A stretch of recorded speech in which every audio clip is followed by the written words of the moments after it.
Welcome to Greg Hansen's Video Notebook. I'm Star Sports Editor Ryan Finley, joined by Greg Hansen. GH, on Sunday you will wrap up one of my favorite things we've ever done, which is your summer project, the top 10 of everything.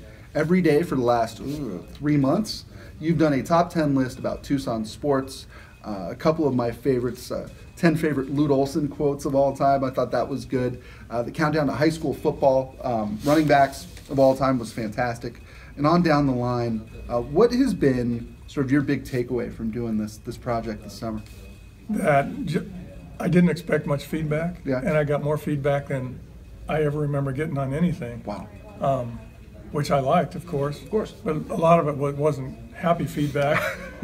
I found out right away, if you leave someone off the top 10 softball players in the Tucson history list, right, that there are about 30 other people who think they belonged on. And don't piss off the parents of high school soccer players either. Oh, yes. Boys soccer list. That was one Facebook site had 124 comments. Whoa. On people who didn't make it. Wow.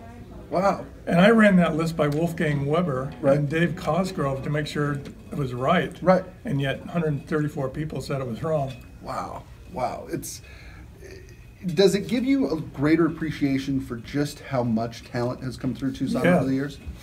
I enjoyed doing it so much. Yeah. I mean, I shouldn't tell you this, but I didn't look at it as work. Good. Yeah. But it just, I wish there was something else I could do that I enjoyed that much. That's great. That's great. What, basketball doesn't do it for you anymore? Don't answer that. Yeah. No, I got to take that back. From November to March. You can't beat that. When you look at these things, I don't want to use the word omissions because that's not true, but what was sort of the biggest no-brainer in terms of something that maybe you left out that you'd like to maybe put back in? Baseball pitcher from South Point named Mike Crawford in the 90s won 29 games in 3 years, which is almost unthinkable in high school baseball. I didn't put him on the list. He's the top assistant coach at Utah. Right, for Bill Kenneberg. Yeah, he just won the Pac-10, Pac-12 title, and he let me know it, and I deserved it, and I felt so bad about that. I mean, every morning when I wake up, I see it on my email. I see da 3 names in a row, and I go, how did I leave those out? But it wasn't easy. No. The softball stuff, I mean, we did one, you did one last week. The 10 greatest teams in Arizona sports history, U of A sports history. You could have made it 30. Oh. And you would have left guys off. That was the same thing for almost every list. That's incredible. Even, I listed all the top auto racers in Tucson. You could have put 25 guys on there. Same with bowlers. You could have put 40 guys on there. Sure. And those are the sports that make me chuckle and make me smile when I read them, because I go, that's right.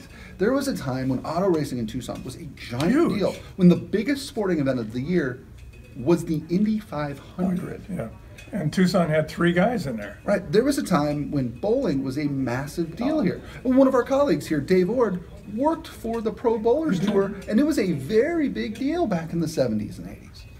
The Lute Olson list, and we talked about this a little bit off camera before we got started. I loved that list. It ran in Thursday's paper. It was the 10 best Lute Olson quotes of all time. How in the heck did you get that list?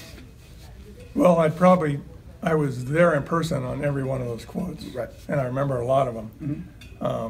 And he used to be very acerbic, very quick to strike back. I didn't blame him.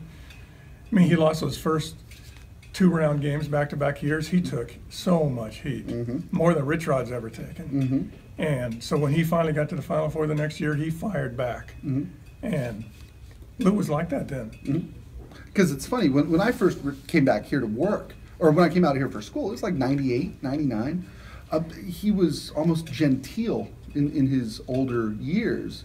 Was not a guy who would sit there and fire back. He'd kind of, you could tell if he was bored with you, but he wasn't going to destroy somebody or take him down. But the Lute Olson I see in these quotes, he's witty, is funny, sharp, and had a real edge to him, which is probably how he was able to kind of carry Arizona from where they were to where they are.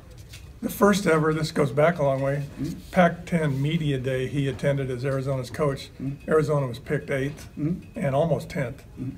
And he got up at the podium and he goes, his first words were, "We're not going to finish 8th."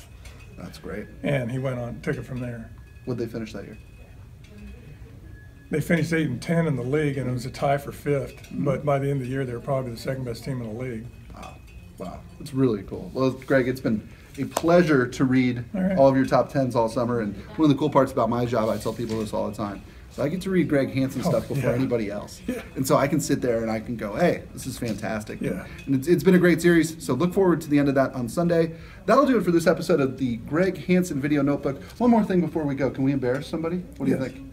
Drew McCullough, our producer, who's right behind there. If I turn the camera around, but I don't want to break anything. He's going to ASU Law School. He's going to ASU. He's getting a master's degree from Arizona State, and he will be leaving us as of this week. And anything that you see in this show that you've enjoyed over the last 2 years, it's because of Drew. He's first class. Yeah. So best of luck to Drew in his future endeavors, and you will be impossible to replace, my friend.